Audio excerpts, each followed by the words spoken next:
지금부터는 3방식에 관련된 문제를 풀게 되는데 3방식에 관련된 문제는 조금 난이도가 있습니다. 한 두 문제 정도는 계산 문제가 출제가 되고 적절하게 내가 할 수 있는 부분만 선별을 해서 문제를 공부해 보시길 바랍니다. 1번 문제입니다. 원가 방식에서 사용되는 제조달 원가에 관한 설명 중 옳은 것 그랬어요. 제조달 원가는 새 건물 가격 이렇게 하자고 그랬어요. 그러면은 1번 제조달 원가는 신축 시점 현재 건축물을 신축하는데 소요되는 투하 비용이다. 자, 이게 틀렸는데 새 건물 가격은 그러면 언제 새 건물을 따질 거냐 이 말이죠. 그런데 여기 신축 시점이 아니라 기준 시점입니다. 항상 부동산학 개론에서의 시점은 평가에서의 시점은 기준 시점을 기준으로 한다는 것. 그래서 1번은 틀렸습니다. 2번 자가건설의 경우 제조달 원가는 도급건설한 경우에 준하여 처리된다. 이게 맞습니다. 그러니까 새 건물 가격을 산정하는 데 있어서 만약에 자기가 건물을 만들었다고 하더라도 맡겼다 도급을 전제로 하고 그 다음에 계산을 하라, 그 가격을 계산하라 이런 뜻입니다. 그래서 2번이 맞는 것. 3번 대체 원가를 이용하여 제조달 원가를 산정할 경우 물리적 감가 수정은 필요하지 않지만 기능적 감가 수정은 필요하다. 자, 여기서 이게 틀린 지문인데 대체 원가라는 것은 제조달 원가를 계산하는 데 있어서 새 건물 가격을 계산하는 데 있어서 말하자면은 내가 구하려는 물건과 눈으로 봐서 똑같이 만든다 라고 할 때는 복제 원가라고 해요. 그런데 똑같이 만들려고 했더니 건물이 낡아 가지고 똑같이 만들 수가 없는 거예요. 그럴 때는 효용이라든가 기능이 비슷한 걸로 바꾸어서 새 건물을 만드는 것을, 재료를 그렇게 써가지고 만드는 것을 대체 원가라고 하는 겁니다. 그러니까 새 건물을 만들 때 사용되는 재료가 기능이 같은 걸로 바꿨다 이런 말이에요. 그것이 대체 원가예요. 그런데 기능이 같은 걸로 바꿨는데 다시 기능적 감가를 하면은 이중 감가 계산이 되기 때문에 대체 원가는 기능적 감가 작업은 필요하지 않다 해야 되는 거예요. 다시 대체 원가는 기능이 같은 걸로 만들었기 때문에 기능적 감가는 필요하지 않다. 물론 물리적 감가는 필요할 수 있어요. 그래서 3번이 틀린 것. 4번 제조달 원가를 구성하는 표준적 건설비에는 적정 이윤이 포함되지 않는다. 포함된다. 우리 평가에서 모든 비용은, 개론에서의 모든 비용은 적정 이윤이 포함되는 겁니다. 해서 X. 5번 복제 원가는 동일한 효용을 가진 건축물을 신축하는데 소요되는 비용이다. 효용 이런 말이 나오면은 복제가 아니고 3번에 해당되는 대체 원가가 해당이 되는 겁니다. 그럼 복제라는 건 뭐냐?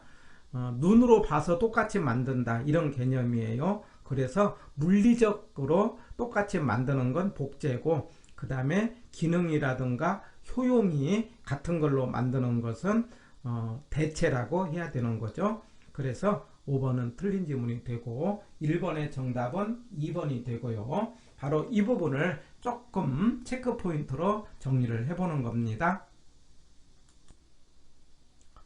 제조달 원가는 새 건물을 만들 때 말하자면은 물리적으로 똑같이 만들자라는 거예요. 눈으로 봐서 똑같이 만들자 이런 그 원가를 복조 내지는 복제 이렇게 이야기를 하고요. 대개 새 건물 쪽이 이제 이렇게 계산을 하는데 건물이 오래돼 갖고 낡아서 그렇게 똑같이 만들 수가 없을 때 기능이라든가 특별히 효용이 같은 걸로 만들었다 라고 하는 것을 대치 내지는 대체 원가라고 한다 이런 말이에요.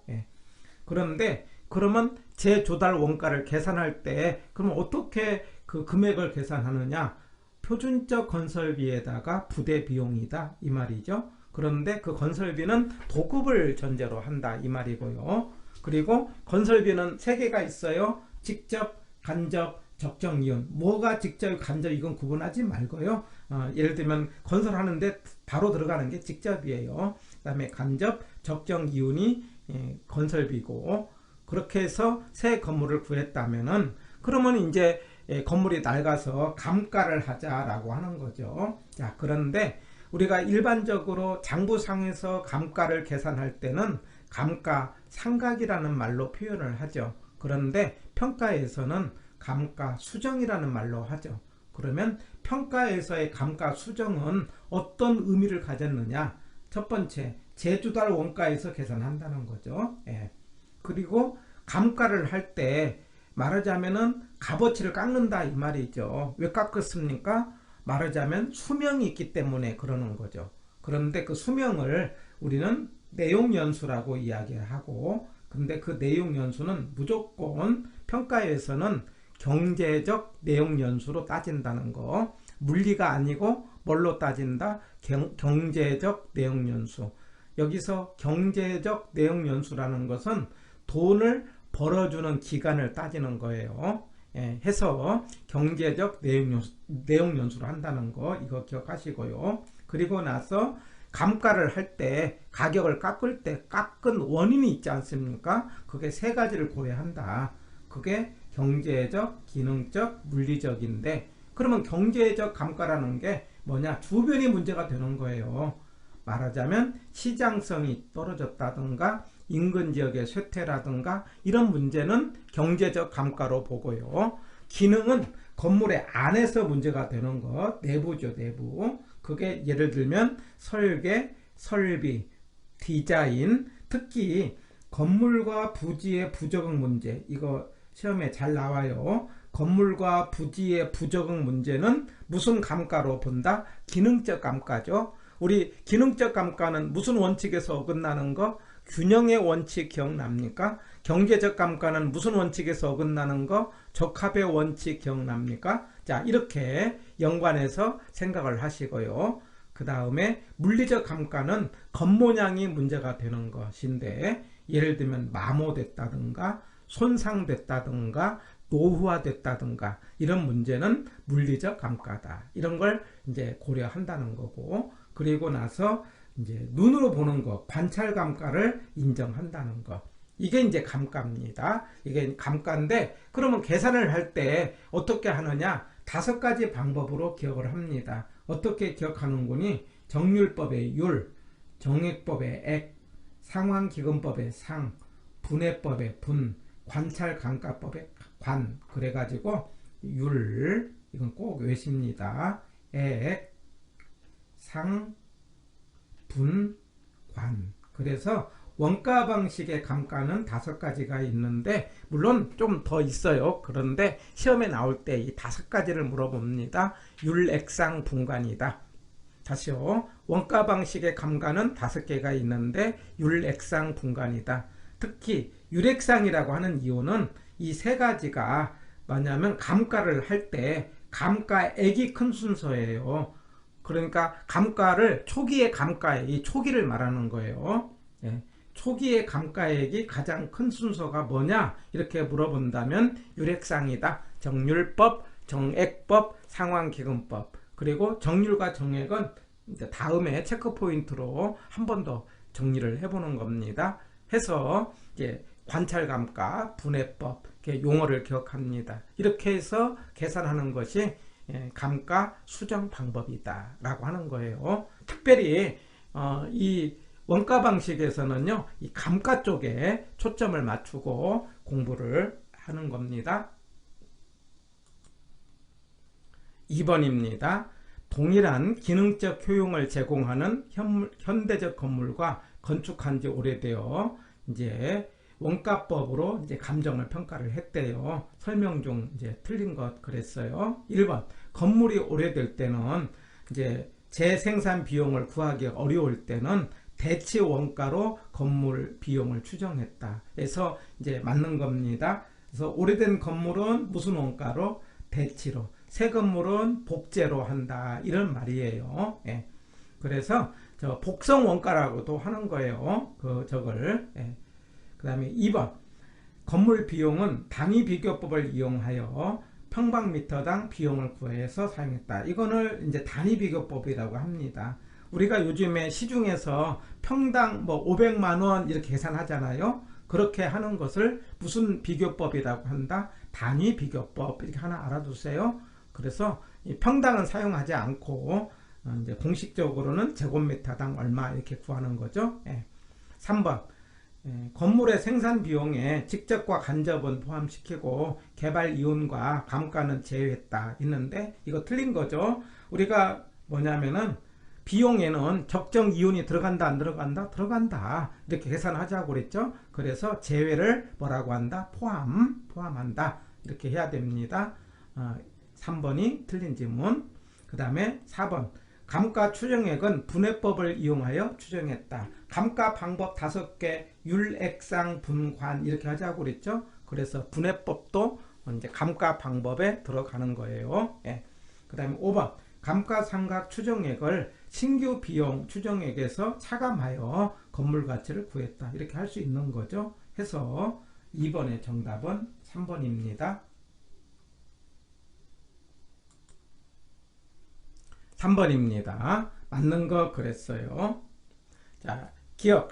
회계 목적의 감가상각은 취득가격을 기준으로 하지만 평가에서의 수정은 제조달 원가를 기준으로 한다. 이렇게 회계 목적과 평가 목적이 나올 때는 회계 쪽은 판단하지 말고요. 평가 쪽만 가지고 아까 4개 이야기했죠. 제조달 원가에서 한다. 내용 연수는 경제적으로 한다. 감가 요인은 3개를 고려한다. 그 다음에 관찰감가 인정한다. 이런 말들을 가지고 판단을 하는 겁니다. 그러면 기억은요. 감가 수정은 제조달 원가를 기준으로 한다. 그럼 맞다 이 말이죠. 니은 회계 목적의 감가상각은 관찰감가를 인정하나 평가의 감가 수정은 관찰감가를 인정하지 않는다. 틀렸죠. 평가에서 관찰감가를 인정한다 이 말이죠. 그 다음에 디귿 정률법에서 뭐냐면 매년의 감가액은 첫 해 가장 크고 해가 갈수록 점차 줄어든다. 맞습니다. 정률은 같은 비율로 하는 거기 때문에 비율은 같지만은 금액은 줄어드는 겁니다. 그래서 디귿은 맞는 말. 그 다음에 리을 감가 수정에서 감가 요인은 물리적, 기능적, 경제적 요인으로 구분할 수 있다. 맞습니다. 감가 요인 3개를 구분하자고 그랬죠. 그 다음에 미음 감가 수정할 때 내용 연수는 수명이라고 그랬죠. 그럴 때 평가는 무조건 뭘로 한다? 경제적 내용 연수로 하자고 그랬죠. 물리적이다 그러면 틀리고 뭘로 한다? 경제적이다. 그래서 맞는 것은 기억, 디귿, 니을이기 때문에 5번이 정답이 되겠습니다.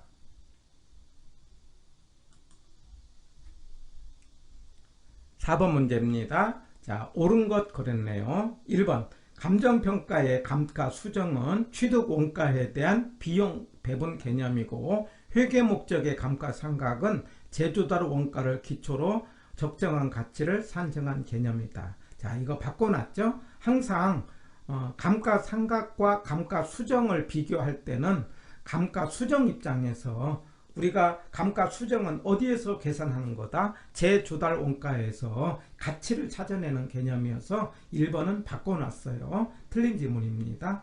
그 다음 2번 관찰감가법은 평가사가 직접 관찰하여 감가하므로 객관적이다. 눈으로 봐서 하기 때문에 평가사에 따라서 달라질 수 있는 여지가 있죠. 그러면 주관적이다 해야 되겠죠. 3번 동일한 내용 연수의 부동산이라도 건축 방법, 관리 및 유지 상태 등에 따라 감가의 정도가 달라진다. 이게 맞다 이 말이죠. 그 다음에 4번 정률법에 의한 감가액은 일정하지만 정액법에 의한 감가액은 체감한다. 이거 바꿔놨어요. 정률 그러면 같은 비율이에요. 같은 비율로 하기 때문에 비율은 같지만 금액은 떨어진다는 거. 정액 그러면 같은 금액으로 감가하는 겁니다. 바꿔놨어요. 틀렸습니다. 그 다음 5번 경제적 감가는 인근 지역의 쇠퇴, 설계 불량, 설비의 부족이다. 틀렸죠? 경제 그럼 주변이 문제되는 것이고, 인근 지역의 쇠퇴는 경제적 감가에는 해당되는데, 설계, 설비 이런 문제는 기능적 감가라고 하자고 그랬죠. 그래서 5번이 틀렸고 4번의 정답은 3번이 되겠고요. 바로 이 부분에서 감가에서 중요하게 시험에 나오는 것이 정률과 정액법입니다. 정률과 정액법은 계산 문제도 출제가 돼서 중요한 거기 때문에 체크 포인트로 정리를 하는 겁니다. 정률이죠. 정률 그러면 같은 비율로 감가한다 이렇게 하자는 거예요. 그래서 제가 이제 우리 백선 강의할 때, 자 1억이다 그러면 1년 지났으면 10% 감가를 한다 그러면 이제 1000만원 빼자 이런 이야기예요. 그러면 남은 돈이 9천이 되잖아요. 9천에 대해서 10%를 감가를 한다 그러면 900을 빼자 이 말이죠. 그러면 남은 돈이 8100이죠. 9천에서 이렇게 이제 이런 식으로 계산하는 것이 정률법이죠. 그러니까 정률은 비율은 같지만은 금액이 체감한다 이 말이죠. 그래서 감가액은 첫 해가 가장 크고 그 다음에 점점점 감소한다 라고 하는 게 정률법이고요. 대개 기계 같은 것에 여기에 적용을 받는다는 거. 거기에 대해서 정액은 같은 금액이다 이 말이죠. 예를 들면은 우리가 보통 이제 우리 에어컨 같은 것을 우리가 이제 300만원에 샀는데 이걸 5년 동안 사용한다 하자 이거죠. 감가 계산할 때 그러면 해마다 60만원씩을 5번 똑같이 나눠서 감가 처리한다 이런 이야기예요. 이렇게 하는 것이 무슨 법이다? 정액법이다 라고 하는 거죠. 자, 이렇게 똑같은 금액으로 하는 게 정액법이에요. 그렇기 때문에 감가 누계액이 경과 연수에 따라서 비례한다 이런 이야기예요. 그런데 여기서 이제 시험 문제에 물어볼 수 있는 게, 그렇다면은 이제 이렇게 정률과 정액으로 감가를 했을 때 초기에 감가액이 큰 순서를 유례상 이렇게 외자는 거예요. 유례상 상환기금법이 있어요. 그러면 상환은 말하자면은 감가된 금액을 이제 저금했다는 개념이기 때문에 실제 감가액은 적어집니다. 그래서 이럴 때는 유례상, 유례상이 감가가 크다는 거예요. 그러면 적상가액은요, 그 부등호가 반대로 돼야 되겠죠. 유례상 이렇게 하고 부등호 반대로. 그래서 유례상은 뭐가 큰 순서다? 감가액이 큰 순서다 기억하시고요. 그 다음에 이제 계산 문제를 할 때 이 적상가액이 말하자면 정률법은 계산이 쉽습니다. 남아있는 비율에다가 n승으로 합니다. 여기서 n이라는 것은 이제 경과연수예요. 경과연수. 만약에 감가율 그러면 1 빼기 감가율로 해갖고 n승으로 하는 겁니다. 뒤에 계산 문제 하나 있기 때문에 체크 포인트로 정리를 하시고요. 그 다음에 정액법은요, 조금 계산이 복잡한데 하나 암기를 해보세요. C에 1 빼기 R에 n분의 n, C에 1 빼기 R에 n분의 n 해갖고 반복 한 10번 정도 해서 암기를 한 다음에 숫자가 나오면 딱 대입해서 공식에 넣어갖고 풀면은요, 이거 1분 안에 풀 수가 있어요.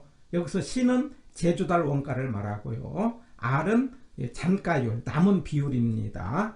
이제 내용 연수가 다 됐을 때 이제 땔감으로 이게 건진다 할 때 그 남은 비율, 잔가율. 그 다음에 위에 스몰 n은 지나간 기간, 밑에 라지 큰 대문자 n은 전체 내용 연수. 항상 내용 연수는 경제로 따진다고 그랬죠. 그래서 C에 1 빼기 R에 n분의 n 공식으로 한번 풀어보면은 의외로 쉽게 계산을 할 수가 있습니다. 해서 이 계산 문제 공식이 간단하는 거니까는요, 암기를 해갖고 적용하는 걸로 복습을 하는 겁니다.